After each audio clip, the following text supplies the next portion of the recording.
Oh, okay, is that better? Oh, okay.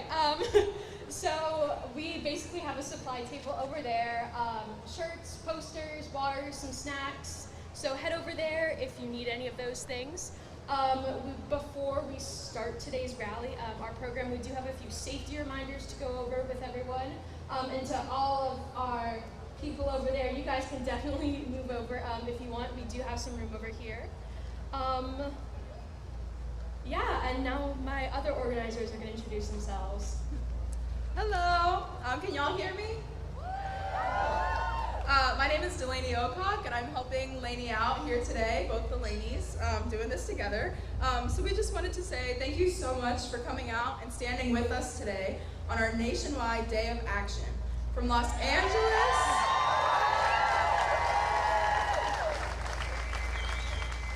Angeles to New York City to Washington, D.C., March for Our Lives has mobilized over 400 marches across the country today.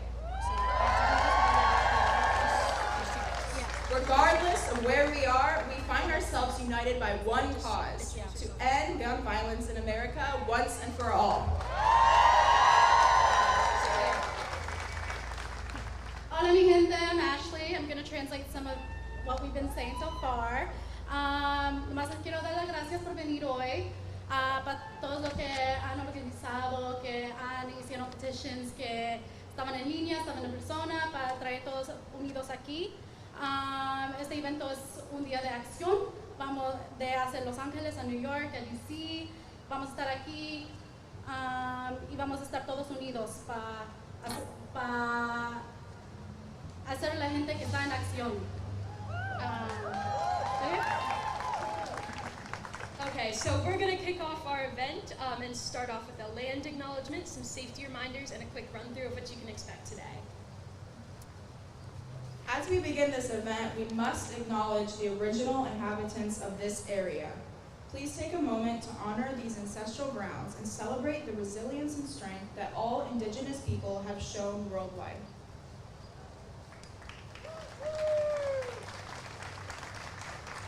Okay, thank you everybody. Now that we ask that you listen up, we are going to be covering some safety guidelines for today's demonstration. Firstly, we ask that we leave this space as we found it. Please take care to not leave any trace behind out of respect for our other fellow community members who want to enjoy this space, as well as Mother Earth.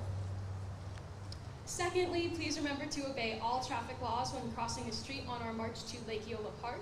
Please do not block or obstruct traffic and keep moving forward in a safe manner and use your best judgment. This will be a sidewalk march. We do have people that are kind of helping to make sure that everyone stays on the sidewalk and is safe, but please keep in mind that this is a sidewalk march, so it'll be a very long march. Probably not that many people wide, but very long march. Thirdly, we ask that you please refrain from engaging with any counter-protesters, if there are any. We ask that you don't antagonize anyone. We are better than that. Your safety comes first. Please remember what we're here for and understand that this is a peaceful, non-violent demonstration.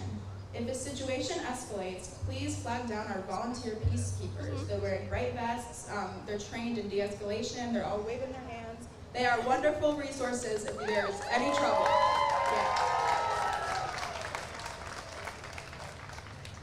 And they will do their best to diffuse any situations that may arise. Lastly, oh my goodness, please be mindful and respectful of your fellow demonstrators. We're all here to make our voices heard and to ensure that this is a space safe for everyone. With that in mind, we also want to remind everyone, we have a table set up over here with water, and there will also be volunteers in the march with red drawstring bags on. They will have some hand sanitizer, Band-Aids, ponchos. I don't think it's gonna rain. So look for someone with a red drawstring bag if you need any emergency supplies. Please take only what you need and be mindful that other people might need supplies too. Okay, we are ready for a successful, positive event where everyone goes home safely at the end of the day, and we're all really committed to making that happen. Can I get a yes from everyone if you agree? Okay, now I'm going to pass it back over to Ashley. Ok, todos, aquí estamos todos para estar unidos, salvos, todos que se fijen en las parejas. Primero pedimos que dejen este espacio como lo encontramos, dejamos nuestra ciudad todo limpio y respetuosos. Segundo, por favor,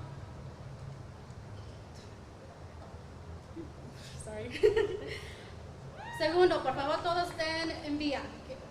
Vamos a estar en el sidewalk, no vamos a estar en el camino. Van a ver los carros que están pasando. Por favor, manténganse alertos. Queremos que todos se queden tranquilos, a salvos y que estemos todos por cada uno. Tercero y más importante, por favor, si ven gente que no están con nosotros, no le hagan caso. Por favor, todos manténse unidos, manténse alertos y manténse respetuosos, por favor. Igual cuando estén respetuosos y unidos, enfíjense en sus parejas, los que están alrededor de ustedes. Y va a ser un día caliente, no creemos que va a llover, pero por favor, es caliente, es la Florida, está húmedo. Manténse, tenemos una estación con agua, con comida para los que necesitan. All right, thank you so much. I'll be jumping into what our event is going to look like today. So after our last speaker, we will be proceeding toward Lake Eola. Please keep in mind that this is about a 40-minute walk from our location. Our march leaders will be holding our posters in the front, so please follow their directions. Again, safety is key. Okay, so just a few more details about that. There will be one person in the very front wearing one of those construction vests, and that is the line leader. And then my friend Zaria over here, she is our caboose. So we ask that everyone stays in front of her, just so we can kind of keep track of everything. And when we arrive to Lake Eola, we will be pausing for a minute to watch. There's also students from local boys and girls clubs that are also speaking on gun violence. So we will pause for about 5-10 minutes to watch some of them, and then we will be coming back this way. And then same procedure for that. Follow the line leader, stay in front of the caboose, and that's it. So now we are going to begin our rally portion of the event. So I would like to introduce American Idol. I believe she was an American Idol finalist, singer and musician Alyssa Raguel. Oh, yeah.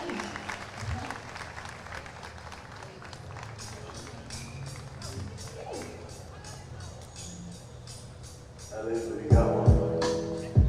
It's something I don't want you here. I know that I don't make things clear into my eyes, yeah. I know that I don't make things clear. I fall for you every time I try to resist you. We could get away, palm trees, beach views, ordinary day.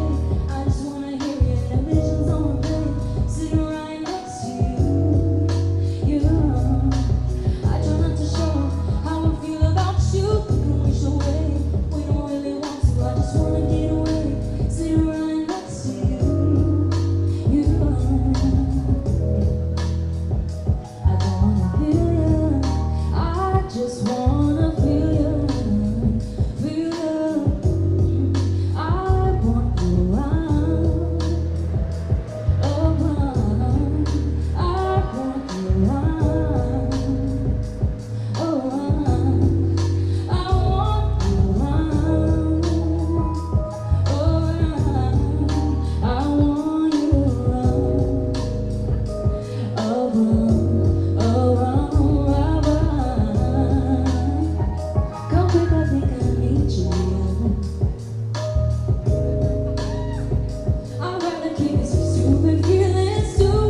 local student and activist Naomi Flowers.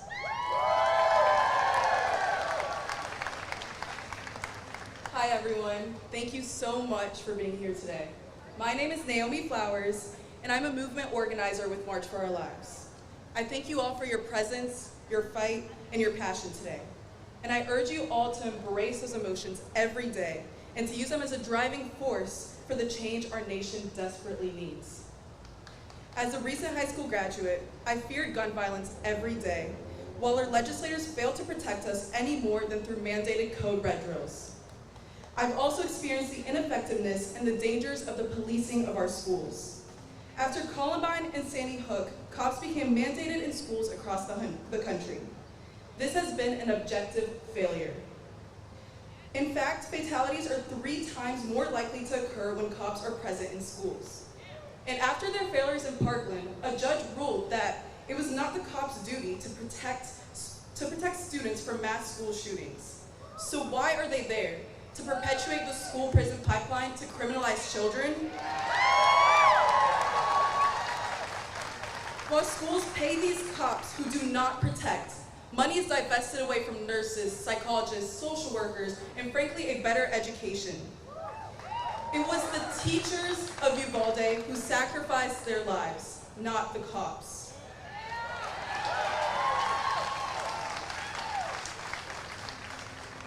Think about that next time there's talk about who we need to fund. The town of Uvalde allotted 40% of their entire budget to their police department. It was that very same well-funded, well-trained police department which encountered the shooter before he even entered the elementary school and failed to stop him from entering a classroom. It was that police department which then maced, pepper sprayed, beat, and handcuffed parents for an hour while 19 children and 2 teachers were murdered. While those of us with any shred of humanity grieve and suffer at the news of mass shooting after mass shooting, our nation's leaders are afraid to enact real solutions because once they do, the ideal that we live in this perfect, free society is undermined. These same leaders who condemn the murder of Americans are complicit in the deaths of women and children globally as a core element of our foreign policy. So deeply ingrained in our culture that it is widely accepted by the American populace. Yet many still wonder why these atrocities happen.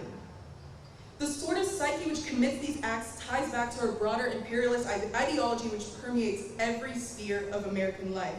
And to maintain our empire, the domestic population is fed this glorification of guns and violence, which so easily manifests into acts of terror. The reality is, this country was built on violence. The right to bear arms began as a means for the displacement of natives and the exploitation of Black people. As long as we have this apparatus which is built on bloodshed and murder, the slaughtering of innocents will continue. So we truly cannot separate our history and reality of imperialism, settler colonialism, and white supremacy from these mass shootings. So we march today to counter this narrative. We march today because although our institutions are dominated by individualism and inherently perpetuate violence, the people of our nation are not inherently this way. We march today to demand solutions that actually prevent mass shootings, that won't fundamentally transgress the rights of responsible adults to bear arms, and that won't create an opening for racial and class-based inequalities. We need to raise the minimum age requirement for select gun purchases. We need universal background checks. We need to limit the sale of weapons of war. We need every American to have access to physical and mental health care, to education, to living wages, equal employment opportunity, safe housing. We need community and humanity. And that's what I see here today, looking at all of you. And that's why I know that there's hope, that there is a change coming. We cannot forget about this. I encourage you to take advantage of the space we are in and engage in conversation with these like-minded people to learn how you can take action. Again, thank you, and love and solidarity to all.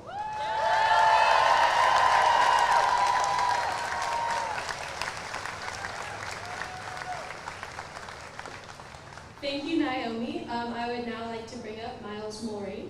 Miles Moraine Jr. is a community activist and organizer based out of Central Florida, but his work spans across the state and country. He is the founder of Let Your Voice Be Heard, a 501c3 nonprofit that provides mentoring, forums, social and criminal justice reform, crime prevention, and more. He has organized rallies, protests, marches, campaigns, and even was one of the main organizers of the George Floyd and Breonna Taylor protests in 2020.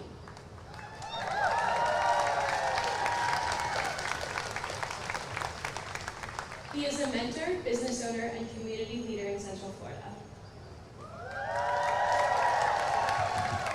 Thank y'all very much. Appreciate that.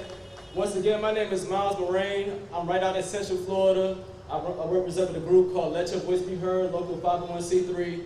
And if any of y'all were down here in 2020 and 2021, we were doing a lot of the protests with a lot of other groups on the ground, with our People 407 and the other groups that were running it. And I'm glad that we returned, but I'm sad that we returned under such sad circumstances. But to begin off and to start off in the fashion of a rally, I want to get some energy pumping through the crowd. So I want y'all to repeat after me, all right? So when I say no justice, no peace, I want y'all to say, get these guns off the streets. And if y'all ready, we're going to start on the count of 3. So 1, 2, 3. No justice, no peace. Get these guns off the street. Let's do it one more time. No justice, no peace. Get these guns off the street. And like I said, we're here today to bring truth to these matters that are taking place, not only in Texas, in Florida, in New York, and in these other states, but it's happening all over the world. But today, we're taking a stand collectively, and we're coming out here to shed the truth. So I want to talk about what's going on right here too, also in Orange County. I work with groups on the ground that work to prevent violence. We work with a lot of youth, a lot of adults who have been trapped in different systems, from recidivism to repeating crimes to just the gun violence that takes place. And I tell you, right here in Florida, we experience a lot of violence ourselves. And in Orange County ourselves, we have experienced hundreds of homicides in some years. So we're coming out today not only speaking about what's going on in Texas and how you can speak truth to that, but we're talking about what you can do right here in Central Florida also. If you're from Central Florida and you're seeing City Hall behind us, then you're aware that we got commissioners here, we got politicians here, we got Senate people here, we got Florida representatives here, and we can speak to them right now. We are the ones who control who's in office. Every time it comes around, we have the power. Do not let the people fool you by thinking that when they pass a law, that is the end of it, because every 2 to 4 years, their time is up and we want it to be up. If we want to make change, we can make change. We were out here in 2020 trying to stop and make different changes. And we were able to get the city of Orlando and Orange County to implement new policies that the police had to follow. But that wasn't the end of the story. We're still working day in and day out to prevent them from relapsing and continuing this cycle of violence that we see. And we're working to make sure the laws are changed here. Why is it that in the state of Florida, it is harder for a felon to get their voting rights than it is for someone in the streets to get an illegal gun? Why is it in the state of Florida you can get more time for a suspended license than you can for having an illegal gun? Why is it in the state of Florida there are fully automatic and semi-automatic rifles on the streets when there's no war taking place in no county in this state? Why do we turn on the news and have to see dozens of kids killed every day for us to want to make a change? Why are we not out in the streets every day before we see a tragedy happen? Why are we not at our politicians' front doors with numbers like this, telling them if you don't make change, we will vote you out today? I'm coming here today to say that I remember when March for Our Lives was picking up steam when the things happened with Stoneman Douglas, and we saw 19 kids killed, and we saw all this tragedy take place. And now we forward back, 17 kids killed, 17 injured. Now we fast forward to 2022, 4 years later. And we're still seeing 19 children and 2 adults being murdered right on our screen. Why has that not changed in 4 years when everybody in office could have been voted out already? We have to put power to our words. We need to make change. If we know we don't want to wake up and see one of our kids or one of our family members dead from a smash shooting, then I urge you, don't stop today, don't stop tomorrow, don't stop till we get real change. Thank you.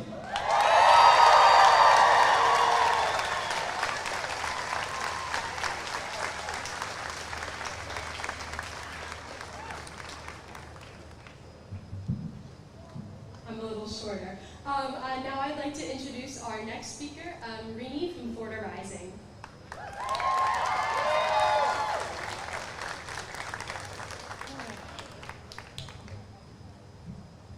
Here we are again. Another day to fight against gun violence. We need stricter gun reform policies, stricter universal background checks, stricter red flag laws need to be federally implemented. No one wants to take away your guns away, but we want responsible gun owners to be able to have access to their Second Amendment rights. But when guns fall into the wrong hands, it's bad for everyone. Raising the age of who can purchase and use semi-automatic weapons needs to be implemented. Mental health evaluations are needed. You want to put a 48-hour wait to obtain an abortion, but yet you obtain a gun and background checks? It's pretty easy, huh? And God forbid this governor wants to have an open carry law passed in our state. More innocent lives will be at risk.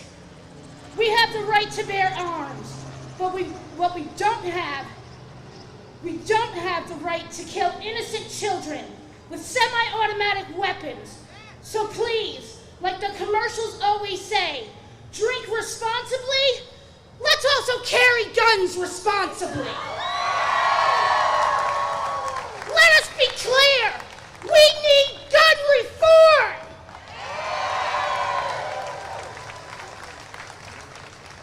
So we don't have to do this march anymore. We will be taking those thoughts and prayers to the polls. Just as we gather here today is the same way we need to gather at the polls. Thank you.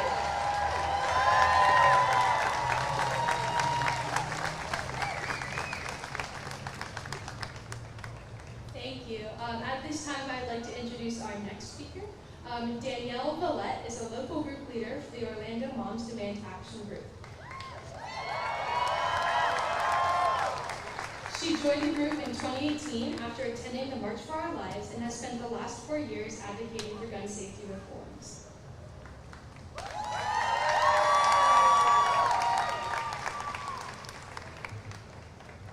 Hi, my name is Danielle Vallette. I'm the local group lead for the Orlando group of Moms Demand Action. This December will mark 1 decade since 20 children and 6 staff members were taken from us at Sandy Hook Elementary in Connecticut. And these past 10 years, over 940 more school shootings have taken place. Just a few weeks ago, my heart started to ache again as we saw the news unfolding that yet another elementary school had been targeted and more young lives have been taken. But even before we knew all of the horrific details, I began to hear the familiar claim, if nothing changed after Sandy Hook, then nothing ever will. While I share that frustration and want federal action, when we use our voices, we can make a change. Back in 2012, Shannon Watts was just a mom folding laundry when she watched the news about Sandy Hook. She felt compelled to start a group with other moms who were also fed up with gun violence and ready to make a change. She started a Facebook group with only 50 people, and now that group is Moms Demand Action, which is a grassroots who gathered their chorus and said, enough. But not only has the gun safety movement gained more and more supporters, we've also enacted change in state houses all over the country, working to pass gun safety legislation and also to stop bad laws from passing. Right here in Florida, we're known as the NRA's testing ground. But in 2018, after Parkland, our state passed unprecedented gun safety legislation, including increasing the minimum age to purchase a gun from 18 to 21, imposing a 3-day waiting period, and enacting red flag laws, allowing law enforcement to confiscate weapons from those who pose a threat to themselves or others. Also in 2018, our country flipped the United States House of Representatives, and former Moms Demand Action volunteer Lucy McBath of Georgia instrumental in passing gun safety legislation in the House. In 2020, we elected the first gun-sense president and vice president, and this year, in 2022, we can flip the Senate and make gun safety legislation a federal protection.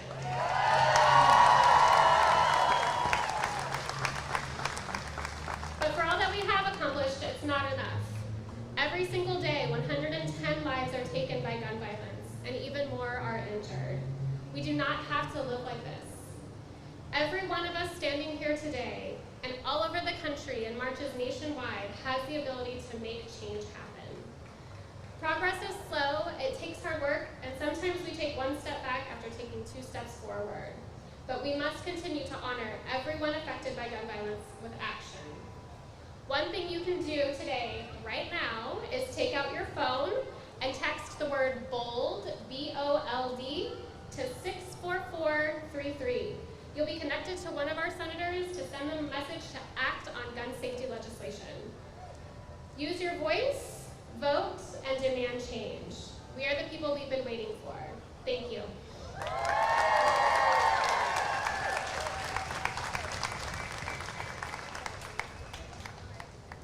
Thank you, Danielle. I'd now like to introduce our next speaker, Dominique Douglas.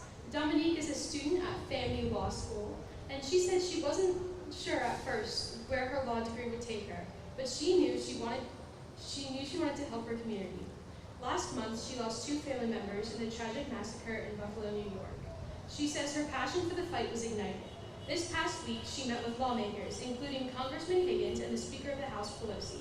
She says she'll devote herself to working to change legislation so her cousin, Margus Morrison, and Aunt Pearl Young's lives weren't lost with no meaning or purpose or progress, nor any of the lives taken by murderers who were given unchecked and unfettered access to military-grade weapons.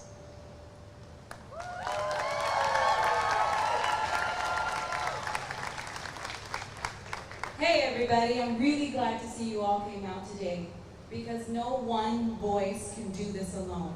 It is going to take many.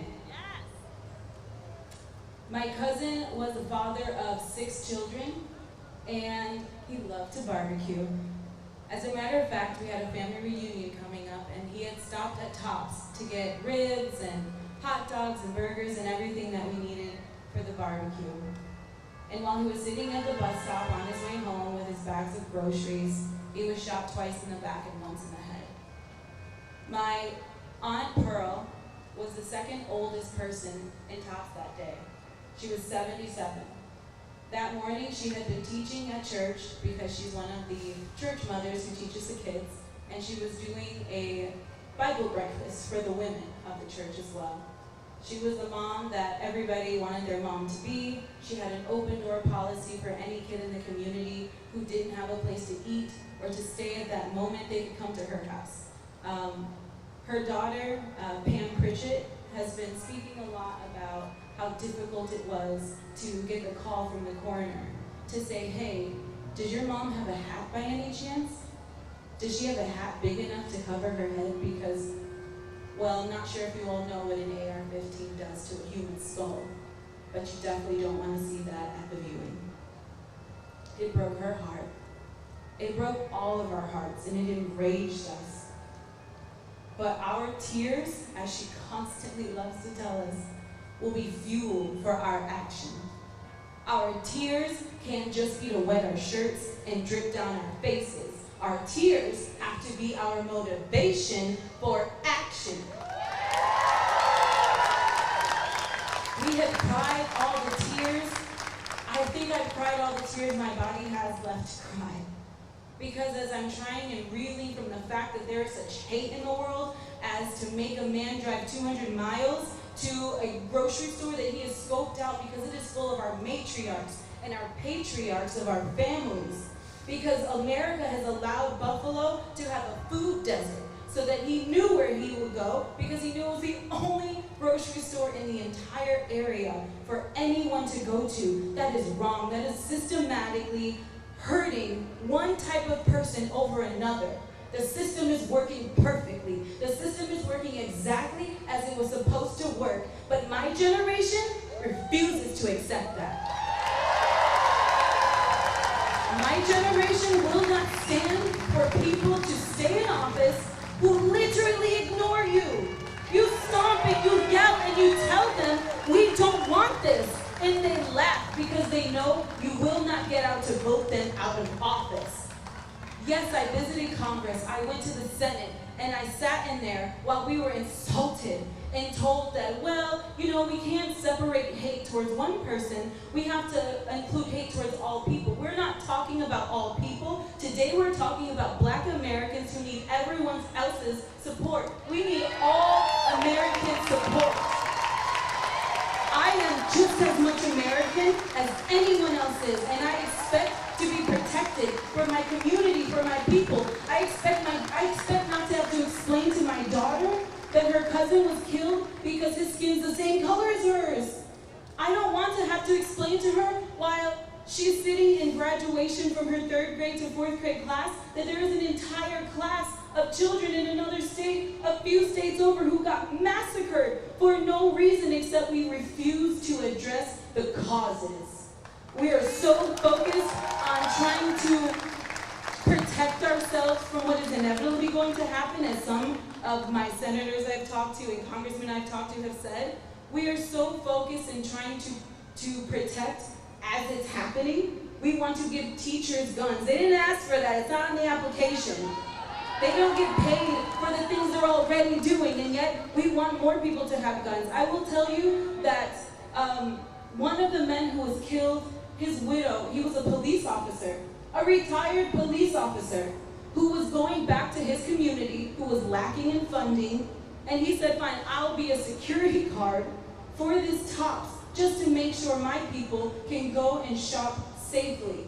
So don't you dare tell me that guns we're not allowing guns or we're anti-guns. I am glad that police officer had guns, but let me tell you why they didn't go into the school and why that gun didn't stop the gunman, who was shot 3 times by him, by the way.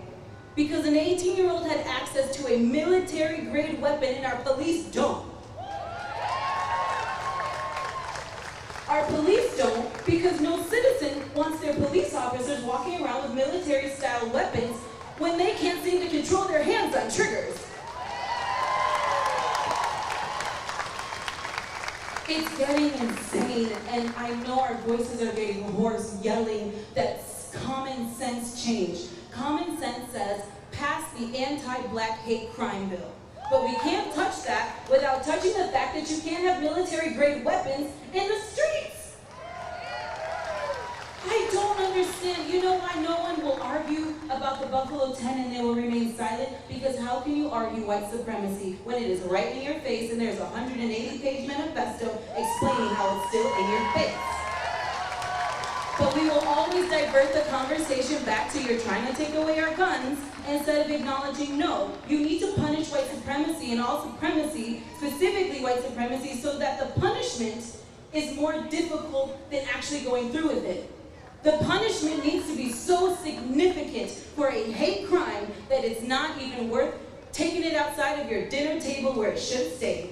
Talk to your family like you used to. I don't need to see AR-15s in the streets. I don't need to see them around my daughter's school, and I'm really sick of manipulation of the Second Amendment to say that your protection of yourself, your family, and your property requires military-grade weapons, because I don't know who you think is breaking into your house.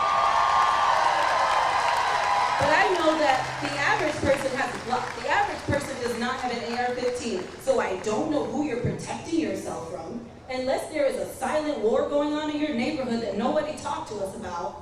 There is no need, there is no reason. And the only way, and I will repeat, the only way is to vote the people who are not listening out.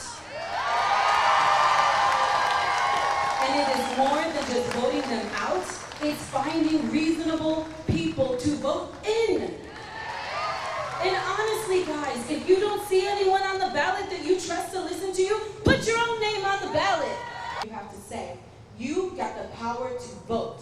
You don't need to say anything to them to their faces anymore because it's going on deaf ears. Stay silent and march yourselves to the voting polls. March yourselves and tell your neighbors and your friends and everyone on your social media and all of your followers, stop talking and walk yourselves to the polls.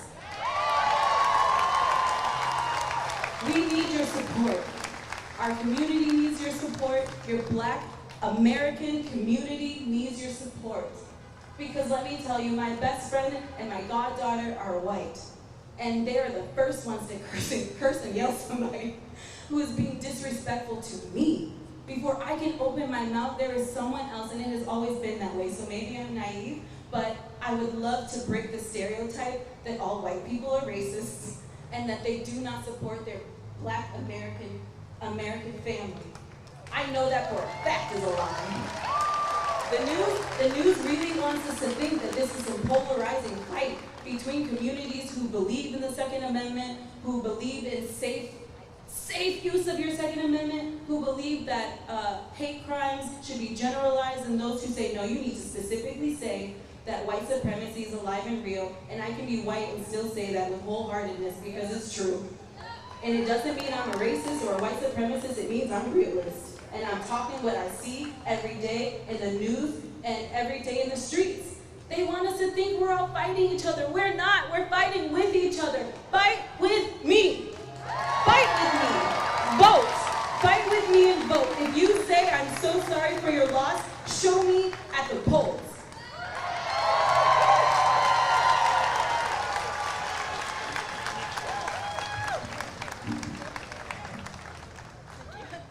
Thank you so much to Dominique Douglas for that. That was incredibly powerful, so thank you.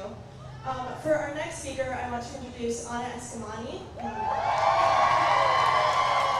So, Anna is a bold fighter for Florida families and everyday people. She was born and raised in Orlando, and she's the daughter of working-class Iranian immigrants who came to this country in search of the American dream. Anna went to public school, she went to UCF, and she is a nonprofit professional currently seeking her PhD in public administration. A track record of kind sacrifice, endless hard work, and ironclad values. Anna is known across the state and nation as a leader who is unbothered, unbossed, and committed to the people of Florida.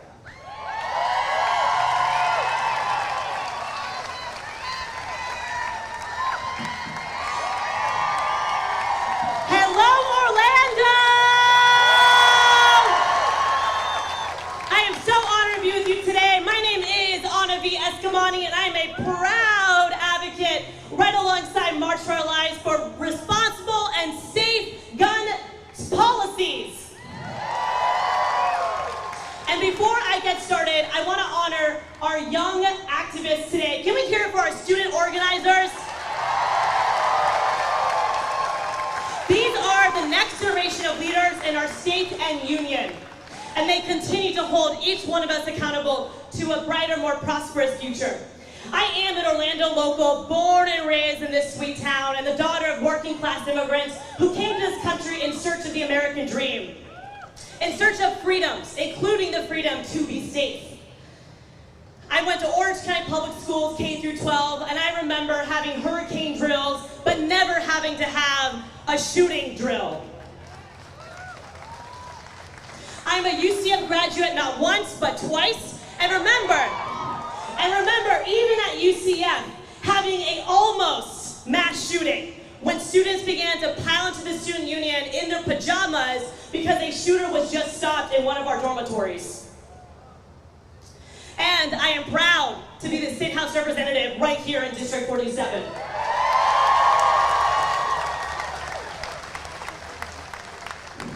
We gather here today to declare not one more. Not one more student lost to gun violence. Not one more teacher that has to defend their students against an assault rifle. Not one more news alert of a mass shooting in America, and not one more tweet from NRA bot politicians giving us their thoughts and prayers. We honor those no longer with us through action and stand united in finding power and pain as we remember the victims lost to gun violence in this country, those in the headlines and those you will never hear about. Columbine, Virginia Tech, a movie theater in Aurora, Colorado, a Sikh temple in Wisconsin, Sandy Hook Elementary School in Connecticut, a naval facility in Washington, D.C., an African-American church in South Carolina, Planned Parenthood Health Center in Colorado, a holiday party in San Bernardino, California, Latin night at Pulse Nightclub, a country music concert in Las Vegas, Nevada, a high school in Parkland, a Taiwanese church in California, spas in Atlanta, Georgia, a yoga studio in Tallahassee, Florida, a Walmart in El Paso, Texas, an African-American grocery store in Buffalo, New York, and Robb Elementary School in Uvalde, Texas. Not one more.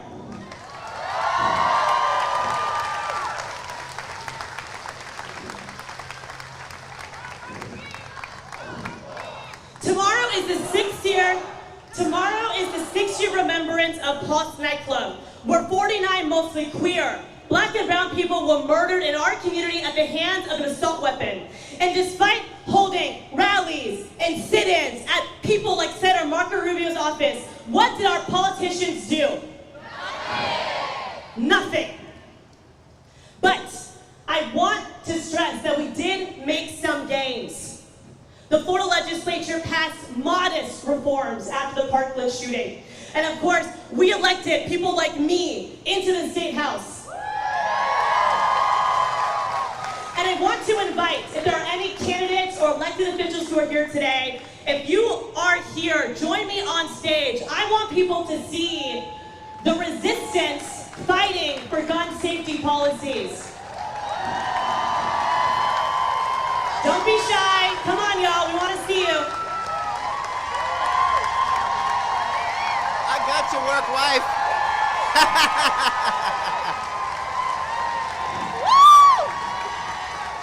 These are candidates who will not be taking any money from the NRA. These are candidates who will be getting an F- from the NRA. And these are candidates where the only money you'll see in our race from the NRA is money to try to take us down. But it won't work because we have seen the grassroots foundation of organizations like the Florida Coalition to Prevent Gun Violence, Moms Demand Action, Givers, and of course, March for Our Lives. Now, when we're in the Florida State Capitol, we're not just playing defense, we're playing offense. That's right, baby! That's right! We are filing proactive bills to universal background checks, Right. which are supported overwhelmingly by Americans from every political ideology. We're fighting for gun storage requirements That's right. to ensure that children cannot play with guns at home and hurt themselves and others. Florida already increased the age of purchase a firearm to 21 years old. We want the entire country to do the same. That's right! That's right! We want an expansion of risk protective orders. Florida has a very modest red flag law that has already been used more than 6,000 times to prevent mass shootings. Home. We will continue to refuse policies like open carry, permitless carry, and campus carry. And of course, we want to supply our educators with pencils and notebooks, not with guns.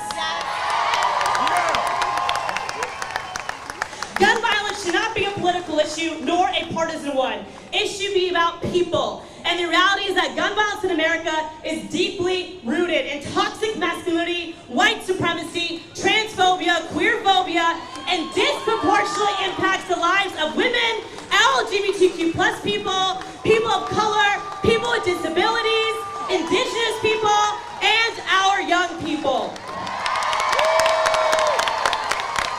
And we stand in solidarity with our students and young people who are fighting against gun violence at every level, from Black Lives Matter to Say Her Name to Bands Off Our Bodies. Yes. And please remember that ending gun violence is not just about mass shootings. In Florida, on average, someone dies from gun violence every 3 hours. These are people who are taking their own lives, kids playing with firearms, and community violence.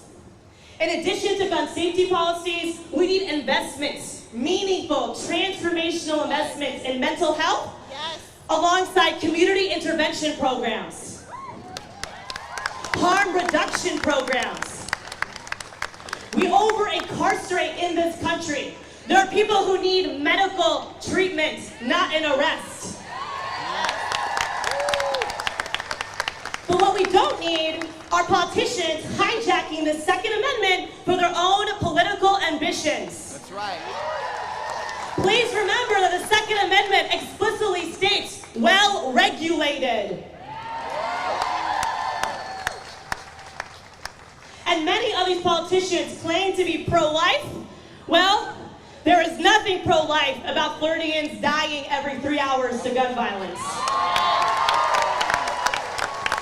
If our goal is to save lives, we are running out of time. And so please, don't just march today. We can't just mobilize, we must organize. With me, support your neighborhood-based organizations. Do not lose hope. Because lives are depending on our commitment of sustained and transformational change. And so don't just march today, organize for tomorrow, and vote like your life depends on it, because it does. Thank you.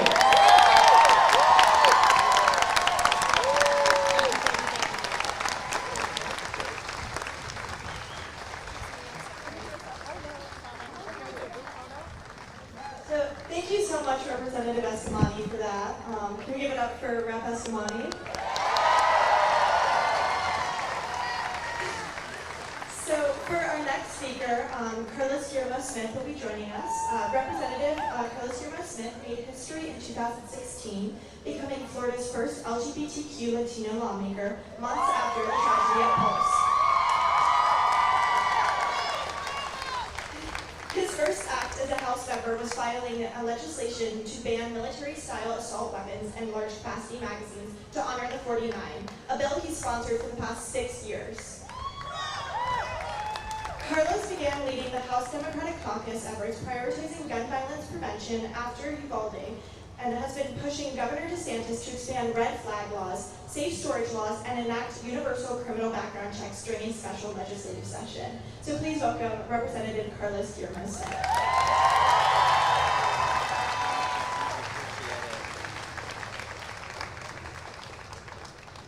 Good afternoon, Orlando. First of all, I just have to say it is a tremendous honor to come and address you today immediately after who I like to call my work wife, Representative Eskamani, who is an amazing, amazing champion for all of us. Thank you, Representative Eskamani, for being a sibling in the struggle for all of us. My name is Carlos Guillermo Smith, and 6 years ago tomorrow, 49 mostly LGBTQ people of color were murdered a few blocks from these steps at Pulse Nightclub by a bigoted maniac who legally purchased a military-style assault weapon and snuffed out the lives of a generation of queer Floridians and allies. 6 years ago, we made a promise to honor them with action. That's why when voters elected me to the Florida House of Representatives in 2016, the first bill that I introduced was a ban on military-style assault weapons and large-capacity magazines. That was my first act as a Florida lawmaker, because also as a queer, Latino, Orlandan, gun violence is deeply personal to me, and it should be deeply personal to every person in this city, in this state, in this country, and in this world. We introduced that legislation again in 2018, in 2019, in 2020, in 2021, and in 2022. And we'll keep doing it because these are weapons of war that were made for war, and they don't belong in civilian hands. But folks, it doesn't end there.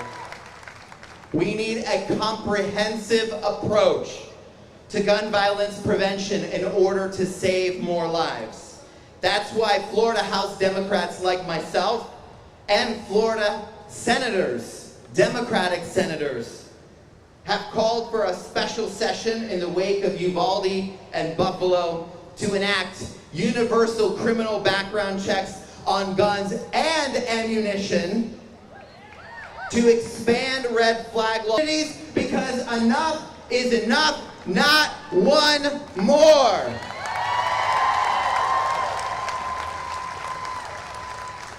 Folks, if Washington, not one more, not one more, not one more, not one more, because if folks in Washington can come together to try to enact gun safety reforms, the Florida legislature and Governor Ron DeSantis can do it too.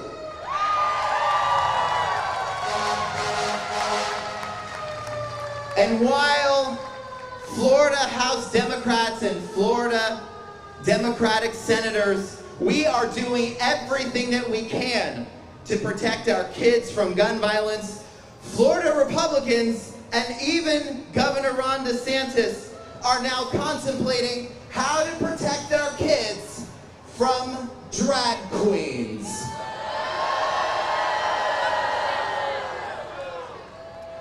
"19 children were just murdered in their classroom in Uvalde, Texas. Some of them, their heads nearly decapitated from their bodies, similar to what happened in Parkland and in Sandy Hook. We need to protect them from gun violence, not drag queens.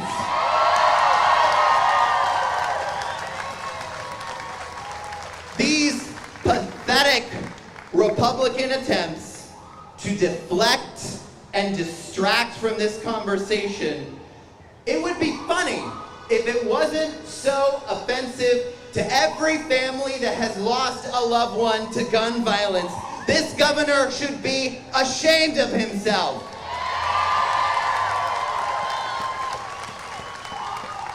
He wants to take our state in a different direction. Governor DeSantis has promised to pass permitless carry, or as some call it, untrained carry, before he leaves office. We need to go to the polls to make sure he does no such thing.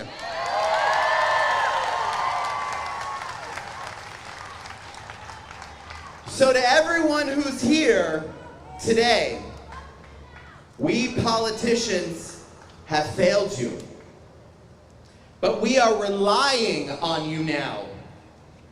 We need you to be the generation that finally helps America kick its deadly obsession with guns and use elections to purge our democracy of those who refuse to help. We need you to mobilize and to organize. Are you going to do that? Orlando knows all too well how to find power in pain and how to harness that power and work with other impacted communities towards real change to ensure this never happens again. Together, let's honor the 49 and everyone else taken by gun violence with action. Honor them with action. Not one more. Not one more. Not one more. Not one more. Thank you, Orlando.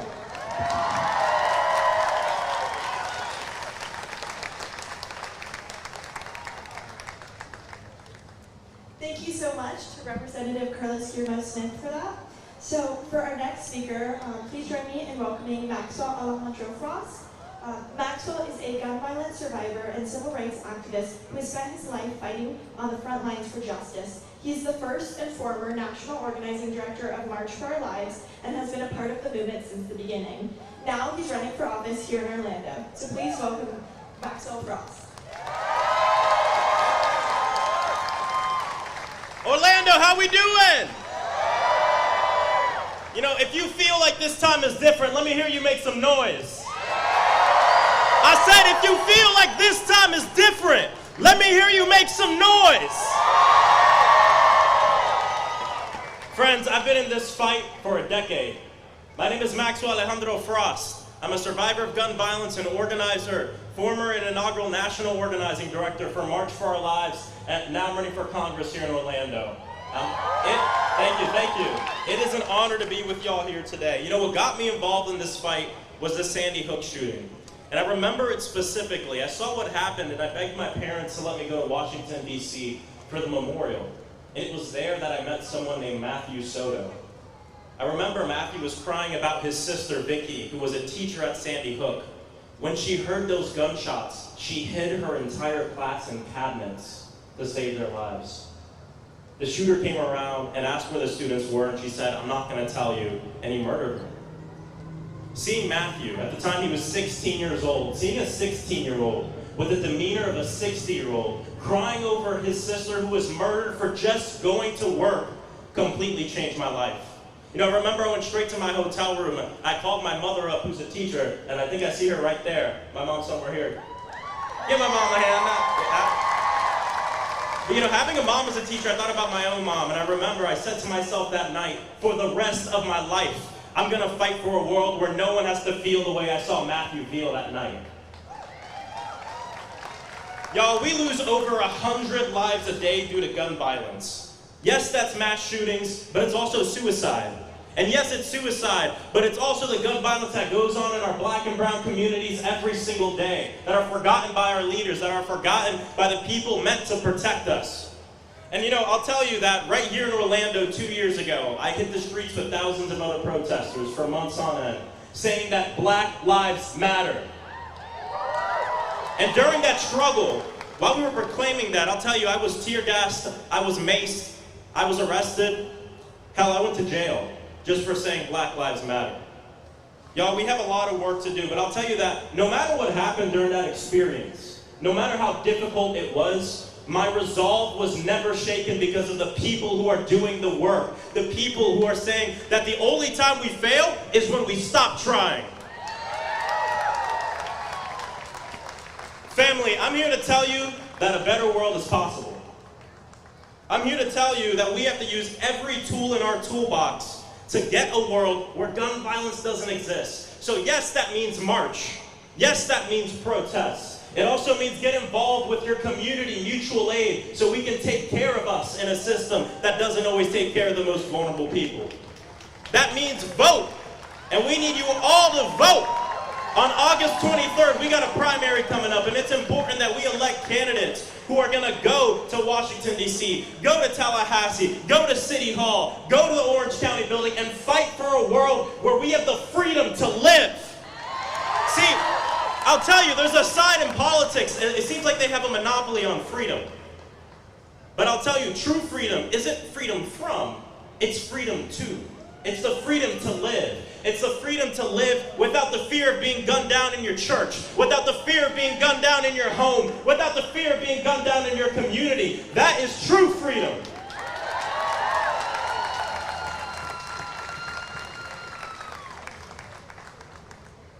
That's the freedom that the 49 angels at Pulse were denied. It's the freedom that the 10 folks in Buffalo who were murdered because a white supremacist, domestic terrorist wanted to kill black people because of the color of their skin. Y'all, we're in a fight for our lives. Just a few days ago, me and some organizers, we went and confronted Governor DeSantis just a few blocks down the road. And you know, oftentimes people ask me why we do these protests and why we have to confront folks like that. It's because they don't host town halls here in Orlando. They don't ask us how we feel or how we need to move forward. So we're forced out of survival to confront them when they least expect it. But I'll tell you this now, look around. They're expecting us now. So we tell them, expect us. We are the voices you can't ignore. We're not going to stop protesting. We're not going to stop voting. We're not going to stop getting involved in our community because we know that that better world is possible and we deserve it. So Orlando, the question is very simple. Are you ready to fight for somebody that you love? I said, are you ready to fight for somebody that you love? Are you ready to fight for somebody that you know? And here's the most important one. Are you ready to fight for somebody that you don't know? Are you ready to fight for somebody that you've never met? That's what this fight has to be about. Solidarity is a verb. And let's get to work, y'all. Thank you so much. We will end gun violence. Let's get it done.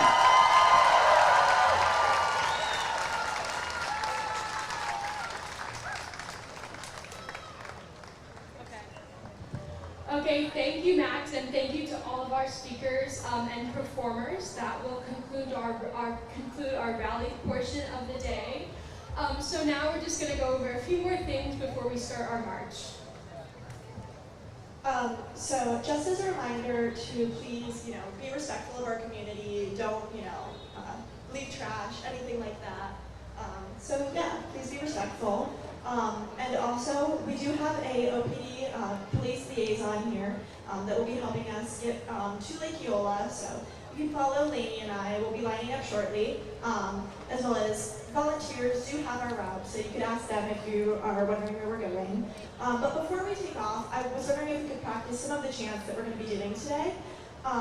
So we're just doing a few that I want to go over. So our first one that we're doing today is No More Silence and Gun Violence. So if everyone could. No more silence and gun violence. Awesome. And then next up we have Enough is Enough. So enough is enough. And then Not One More. So not one more. And We Want Change. So we want change. The next one is a call and respond. So we're going to say now is the time, and y'all are going to say the time is now. So now is the time. Time is now. Amazing. And then almost done. So we have Hey Hey Ho Ho, the NRA has got to go. So Hey Hey Ho Ho, the NRA has got to go. And we have Show Me What Democracy Looks Like. This is what democracy looks like. So show me what democracy looks like. This is what democracy looks like. Amazing. Thank you. Okay, that's basically it. If you don't mind, Maya and I are going to get lined up first. I'm the line leader. I have this vest on, and as a reminder, we have our caboose over here, so if everyone could stay between the two of us, that would be awesome. Once we reach Lake Eola, we'll be waiting about 5-10 minutes, and then we'll be resuming our march back. Okay, please be cognizant of your safety, bring water. Yeah, we'll be ready to march in just a second. I'm not picking it up. You pick it up. I'm not picking it up. Well, somebody's got to pick it up. I'll pick it up. They're clean. 'Cause my hand is clean. Oh yeah, I'm Charmin clean. That's how I know they're clean. Charmin Ultra Strong is woven like a washcloth and just cleans better. Yeah, I'm Charmin The clean. kid does have a That's point. My hand